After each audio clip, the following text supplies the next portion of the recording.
Okay, so this is a pedigree that's typical of the sort of pedigrees you're likely to get in the Unit 4 biology exam. And when a lot of people see a pedigree like this, they try to solve it all in one go. They try and just look at the pedigree and somehow see in it what the mode of inheritance is likely to be, whether it's X-linked dominant, X-linked recessive, autosomal dominant, autosomal recessive, by, I guess, picking up patterns in there. But there's a better way of doing it. It takes us a little bit longer, but it guarantees that we'll get to the right answer.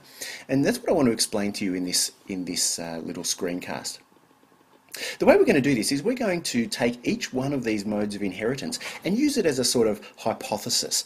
So let's take the first one. We'll do them one by one. We're going to assume that this pedigree is showing a trait that's inherited as an X-linked dominant trait. That is, the locus of this gene is on the X chromosome. If that's the case, then a man who has this dominant trait must have the allele for the dominant trait on his only X chromosome. His other sex chromosomes are Y chromosome, of course.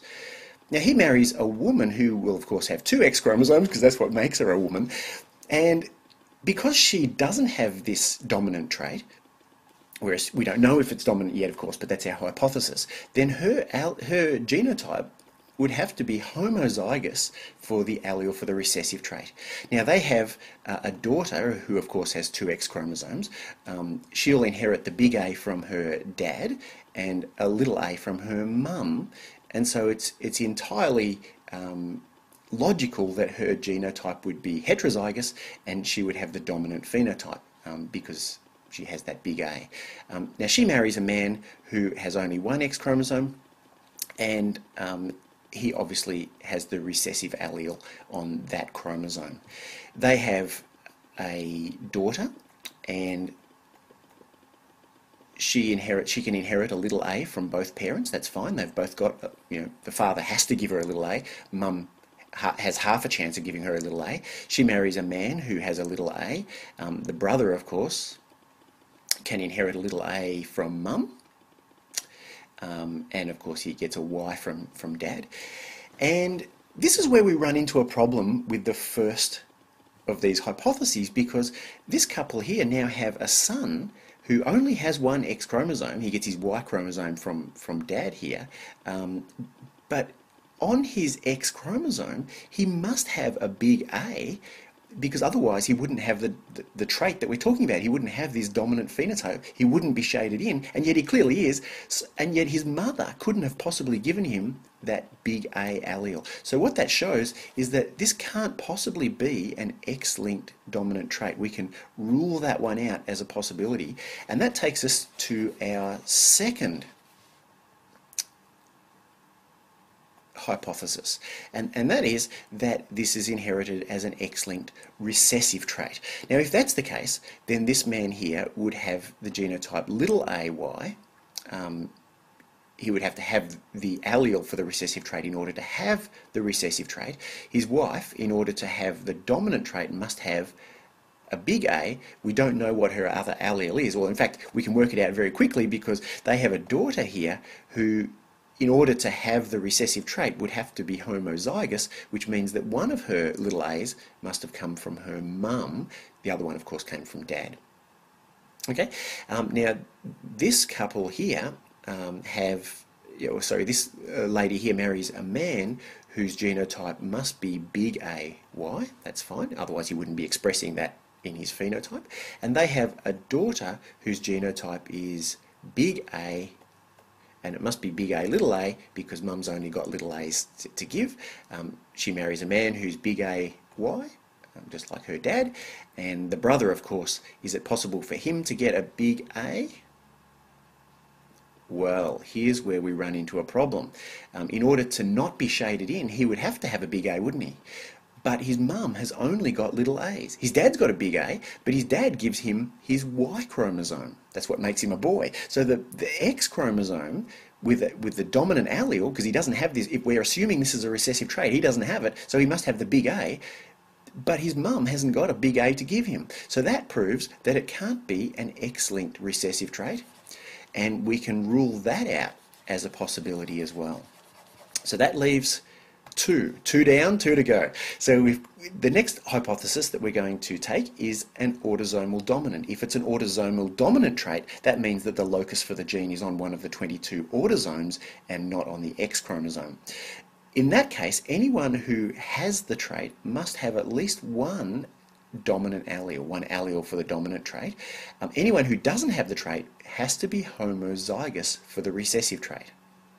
Okay, now this couple here has a daughter who has the genotype big A something. Of course, that something must be a little a because that's all her mum can give her. Let's check out the others here. This is this couple's son. Of course, it's possible for them to get for him to have a little a as long as dad is big A little a, but that works out fine.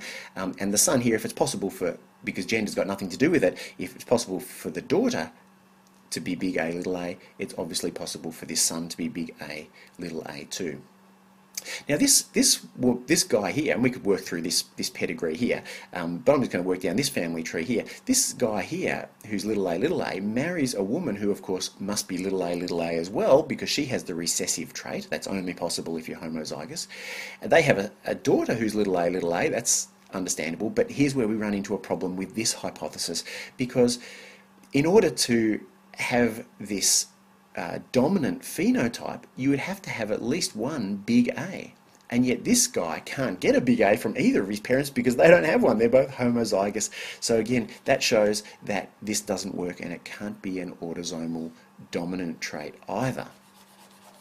Which brings us to our last hypothesis, that it's an autosomal recessive trait. So let's work our way through this one, shall we? If it's autosomal recessive, that means that anyone who has the trait must be homozygous for it.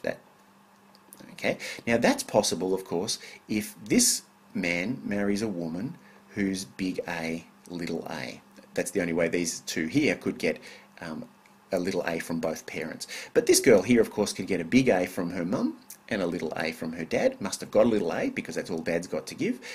They each marry someone who has a big A something.